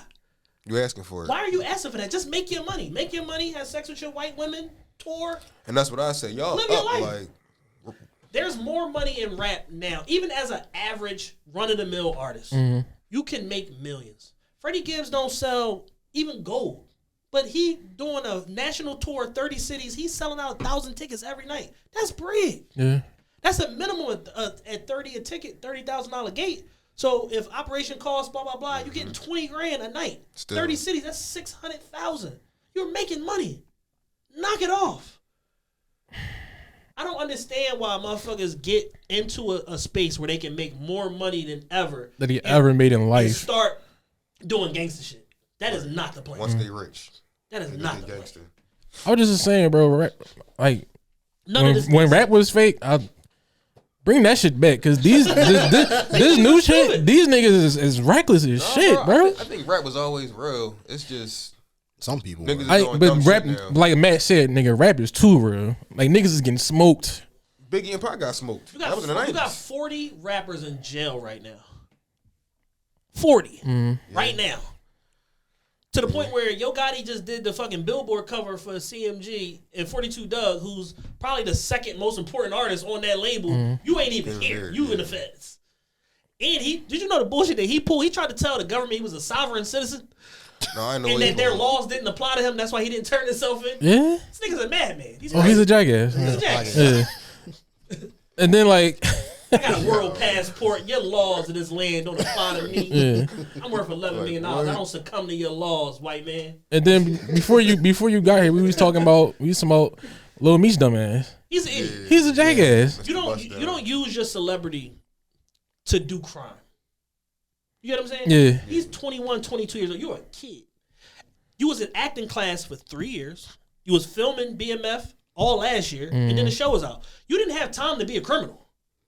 And if you did, when was it? You didn't even know about your dad's criminal past like that. Yeah. You found out later on in life once you became a teenager. Like, so at what point did you have time to do crime? And it's just like, so you want to walk yourself into a Fed case because you trying to finesse a jeweler, a well-known, reputable jeweler at that. Like, you want to try to finesse a jeweler like they're not going to serial number, purchase date, the ID card, like. Yeah. So he went in there putting a down payment on a watch with a watch. Yeah, that's regular. That's regular shit? Yeah, the watch market is commoditized now. Okay. So regularly people use watches to attain other watches and stuff like that. My thing with him is this: you got an $80,000 platinum Rolex. Cool, that's a great piece. You go take that to get, I guess, probably a $280,000 Richard Mille. Right. Because of your celebrity, you're allowed to give this for that and walk out with a bill. If any of us do that, it's like, all right, well, where the 200 grand? Like, you don't even get to leave.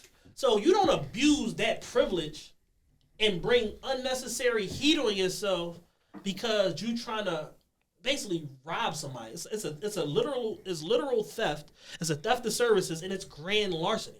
And then you got 2 counts of grand larceny because you took the larcenous item and then took it to another jeweler and traded it for another Richard Mille. Oh shit! I didn't know that. Yes, I ain't know so that. that proves that establishes the intent of the larceny.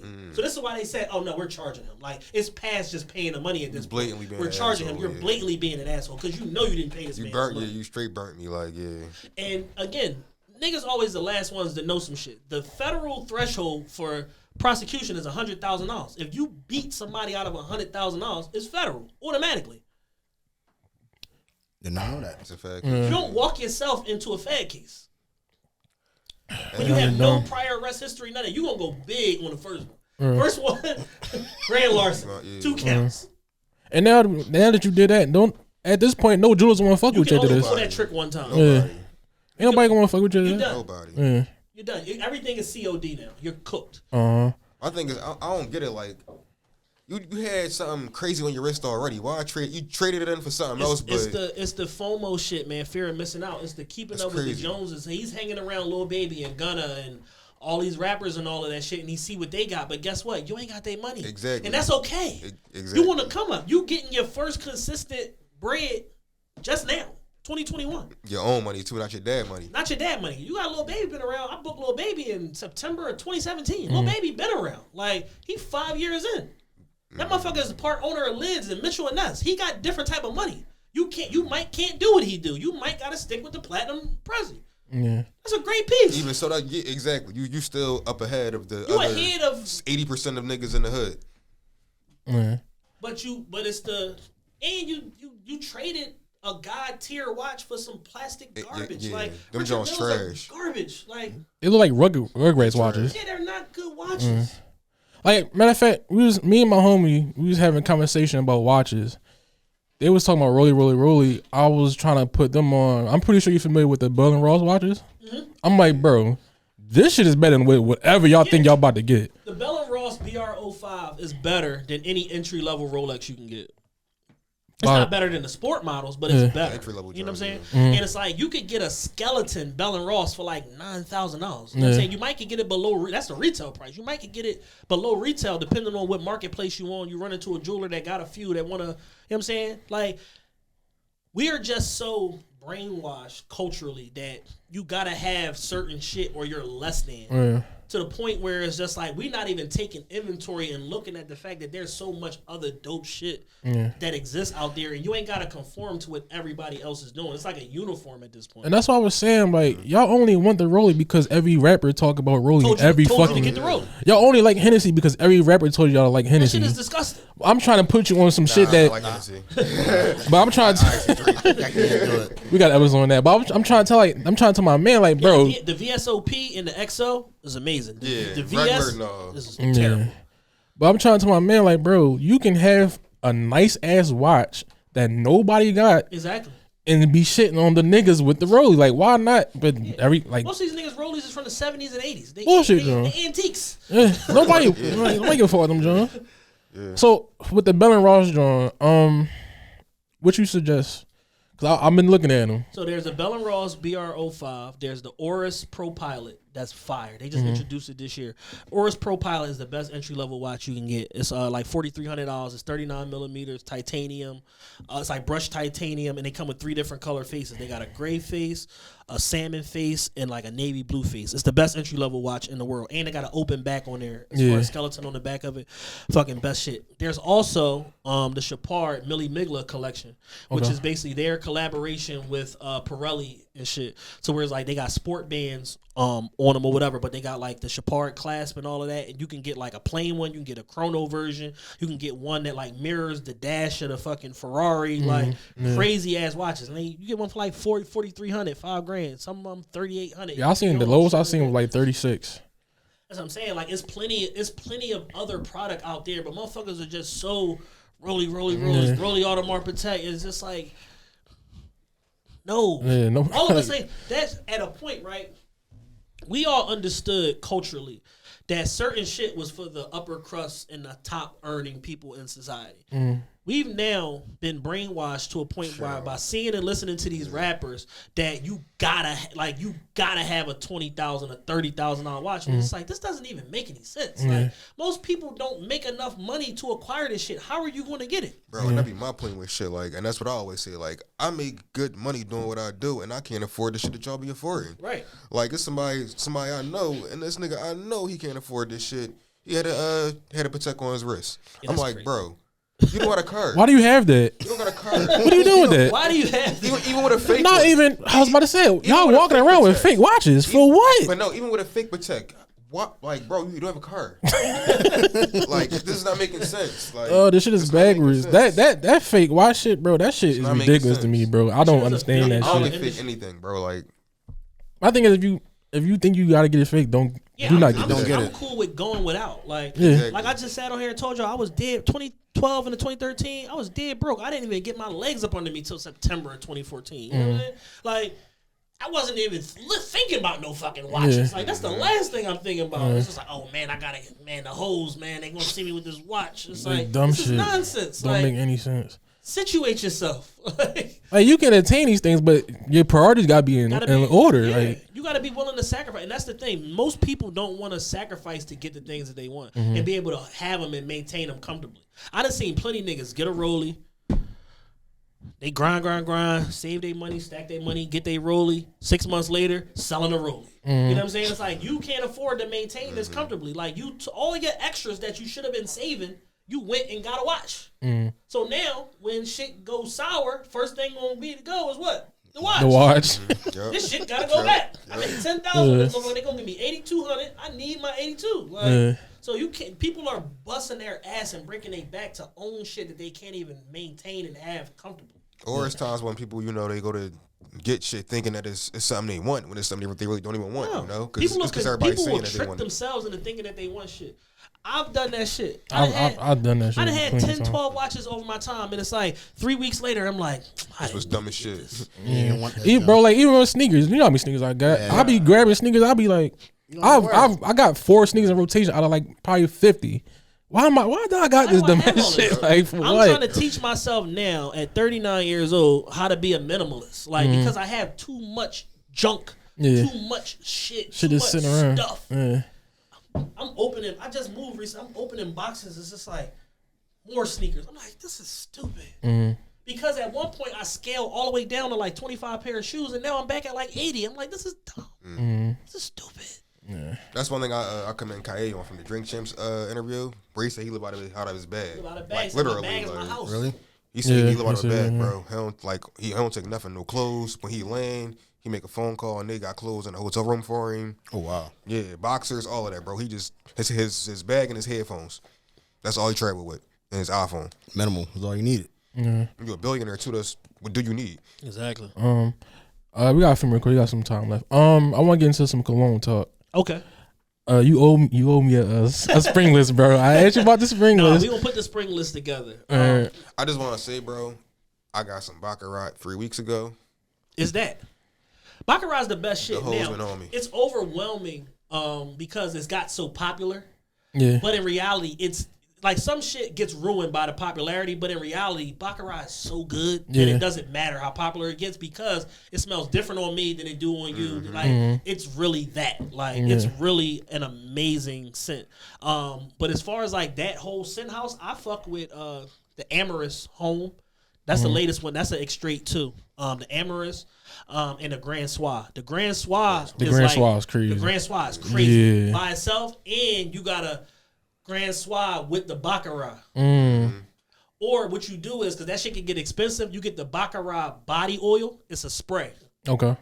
And you mix that with the Grand Soir to where you're not just completely dicking your Baccarat and mixing them or whatever. And it lays more. It's more subtle, whatever. And it's not as overwhelming. But they have a body oil. It costs like $110 or whatever in a sprayer bottle. Okay. Square joint like the Baccarat. But it's body oil. You layer that and then you hit the Grand Soir on top of it. Okay. Just for the sake of it, give us 5 spring scents. Van Cleef and Arpels Moonlight Patchouli. Okay. There's a few that I like from Amouage. There's a few that I like from Amouage. Let's see which ones. Why you looking that up? Man, you say you don't fuck with cologne like that, right? No, fuck. I'm just not informed of it. You know, from it, cause you was telling me like a lot of this shit. We're gonna put you deep, bro. Yeah. I see y'all. Y'all know y'all should. The Amouage Reflection is another good one. I just got Bond Number 9 Nomad. Is that the blue one? Blue bottle, Okay, gold with the gold emblems on it. Fire. Yeah. Fire. Okay, I'm gonna add that. It's like that's like to me that's like the only thing that's really kind of like up there with Baccarat. Okay. Not the Killian? All right, so Killian is even more boutique than MFK, Mason Francis Kirchen. Yeah. But I find that their scents don't stick as well with me as like the MFKs and like the Tom Fords and shit like that. They don't really like. I don't know. I have a bunch of Killian, but I don't even wear them. Yeah, like I don't even wear that them. Black Phantom. Like I get the most compliments off the Black Phantom and the Tom Ford Lost Cherry. Oh, the Tom Ford Lost Cherry is crazy. Dog. If everybody's palate is different, but if you can swing it and you don't mind sweeter scents, the I think it's called Bitter Peach or something. That's the orange one. Yeah. Stupid.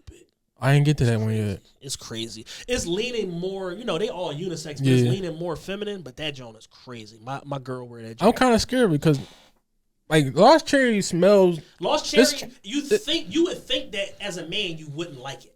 Yeah. But when it settles Well, yeah, in, and it sits. Yeah, great. I love it. Like that. Great. That. There's another Tom Ford that just dropped. Rose Diamalfi. It's leaning more feminine, but that joint is fire too. So that's like a good one for for a woman. I gotta look it up. But yeah, that Tom Ford Lost Tree shit. Oh my god, I like the most compliment. This is more like a winter scent, but the Tom Ford Tobacco Vanille. Oh no, I hate that joint, bro. no, not tobacco. Vanille Fatale. Venus Tile. Vanille Fatale.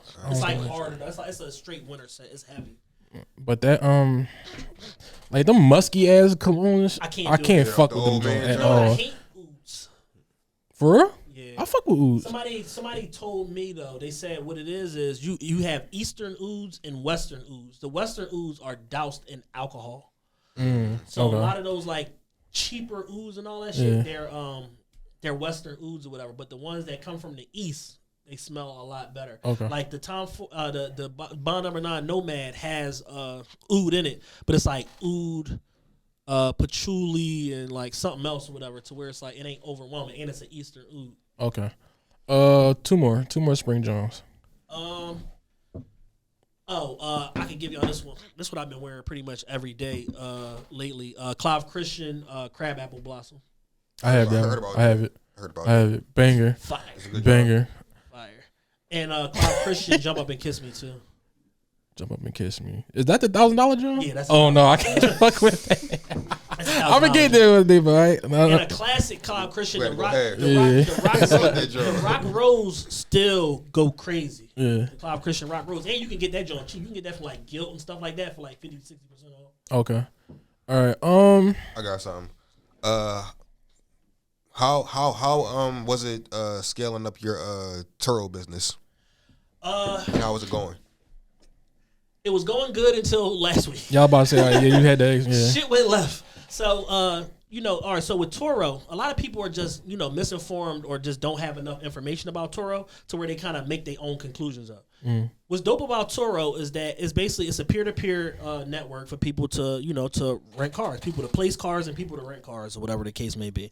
I got turned on to Turo because I was a Turo user. Like I went to Houston, I rented a Jeep. I went to Cali, rented a car through Turo, stuff like that. So I was a Turo user. And then like there started to be all these like symposiums about Turo online and stuff like that. People talking about being Turo hosts and blah blah blah. And then I got into it. So I got my Mercedes GT last January 2021. And in order to like cut some of the ownership costs of it, I would put it on Turo. But I put it at such a high price that it was just like, yo, if I rent this 2 days a month, I'm paying my car note. That was like my whole thing. I rented 2 days a month. Somebody rented for a weekend, or somebody rented for 1 day, and another fucker rented for 1 day. I break even on my cost of ownership or whatever. So that was what made me get into it. So I had the GT. I put it on there. So from February to May of 2021, I probably conservatively made probably about $4,000 off of the car on Turo. Profit. I guess profit. Okay. Yeah. And then I also had like personal one-to-one rentals and stuff like that for like video shoots, artists, stuff like that. So I probably made another $3,000 or whatever off of that. So the first half of the year I made $7,000 off of the car. Now, Turo, trust and safety, they take that shit very, very serious. So if your car has any type of open recalls, whatever, they'll flag it and they'll restrict your car. Right. So I lost from the end of May to the beginning of September. I lost the whole summer because my car had an open recall on it. But all it was a technology update. But it read like an open recall. It was an over-the-air update. But I lost all this, revenue, whatever the case may be. But I had already made enough money the first half of the year to where I had paid the note up, so I was cool through September. So the end of the year, for some reason, my business like just started booming like out of nowhere. My business started booming out of nowhere. I had got another car, BMW X4. I put that on there. That started to get little rentals here and there, whatever. But the Benz like just started getting booked for like a week, 10 days, stuff like that, to where it ended up, closing the year, and I probably made like another. So I said I already made 4, probably like another 10 at the end of the year. Then starting off 2022, it just kind of continued. I had a bunch of rentals for the Benz, and I ended up hitting superhost status. So once you hit superhost status, now the listings pop to the top, all of that. So now, just by hitting Superhost status on the Benz, now all of my cars populate to the top, whatever. So now the BMW's getting rented a bunch, and this is and third. So 2 weeks ago, I had a renter. I signed up for this service called Toro Go, where basically the renter, they supposed to pre-verify the person, make sure they're not a synthetic profile, whatever, and then they show up to the rental. I don't even have to be there. They show up, unlock the car with the app, get the keys, check in, and bounce. You know what I'm saying? Oh, that's cool. The problem is they don't really vet the people with that. So somebody basically tried to steal my BMW. Yo. So the car kept getting extended. So that's the first red flag. Number one, why can't I call you? I'm telling you, yo, I'll extend the car. You need to call me.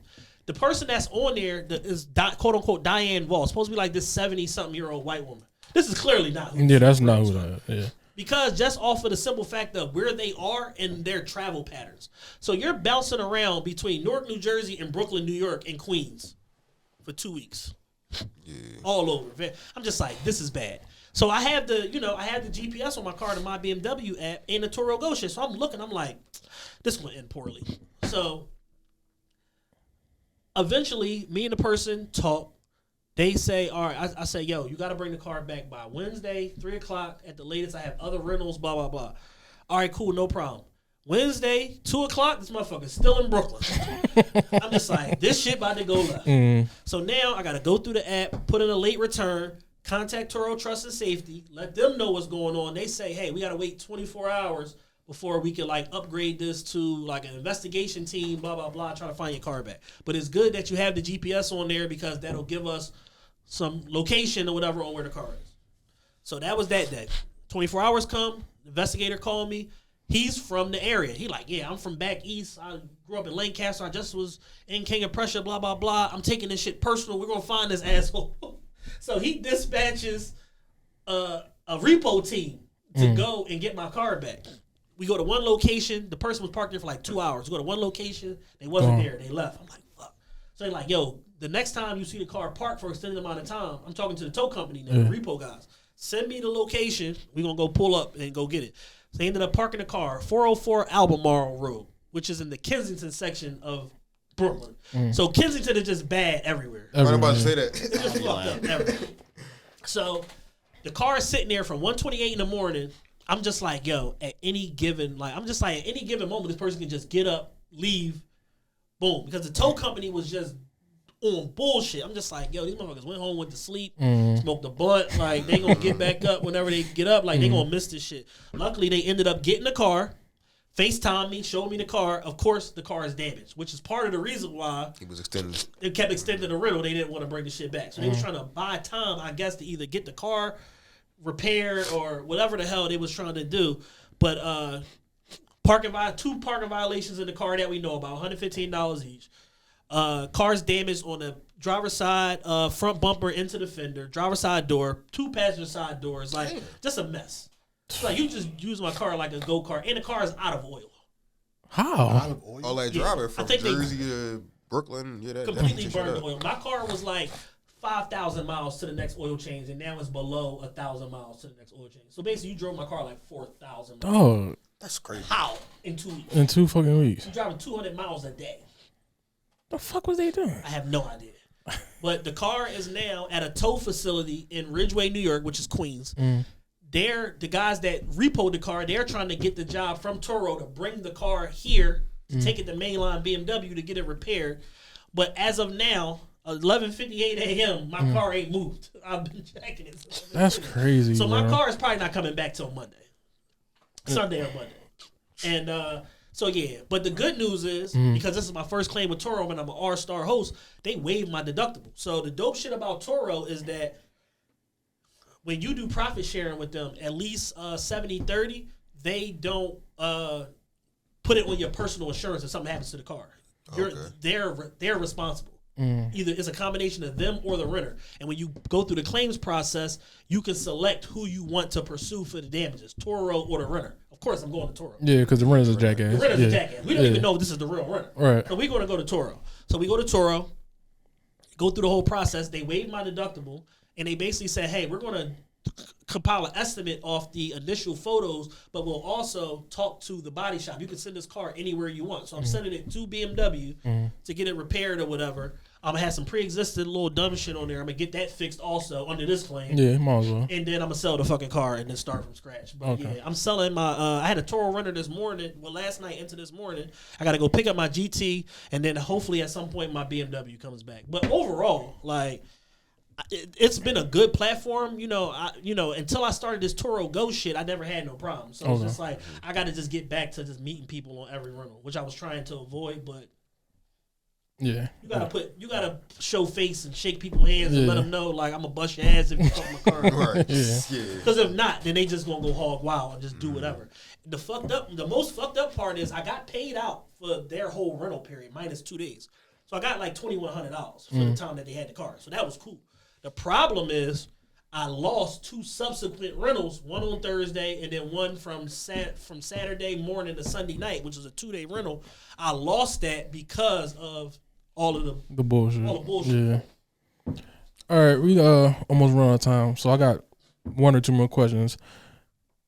What's your advice on new podcasts? The biggest thing is consistency and finding your voice. You kind of got to look at the landscape and not say you got to listen to every podcast, but you do have to take some form of an interest in the industry at large and see, kind of where your show falls in the midst of what everybody else is doing. And having like a unique voice or bringing something different to the table, that differentiation is going to set you apart and help people on board, to your show. So the main thing is, if you say you drop a show on Monday, you better have your show out every fucking Monday. If you say you drop a show every other Monday, you better have your show out every other Monday. Because the people... Humans are creatures of habit, and they're going to get married to the thought of when you release your show. Yeah. So that consistency piece has to be there, and then you got to have something to say, something interesting, be entertaining, funny, witty, educational information, whatever it is that you're trying to get through.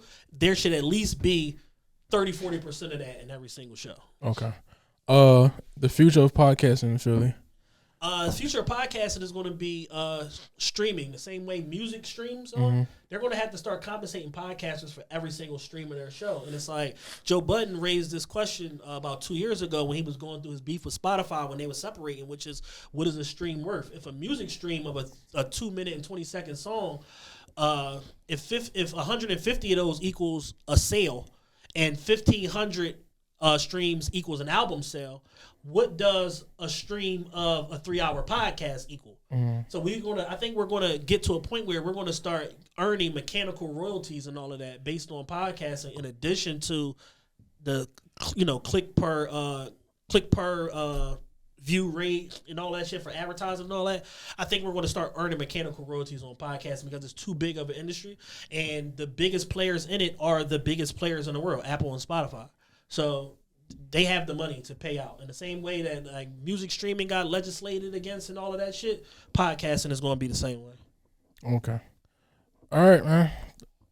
I'm satisfied. What about y'all? I'm good. So yeah, I just think more money, more opportunity.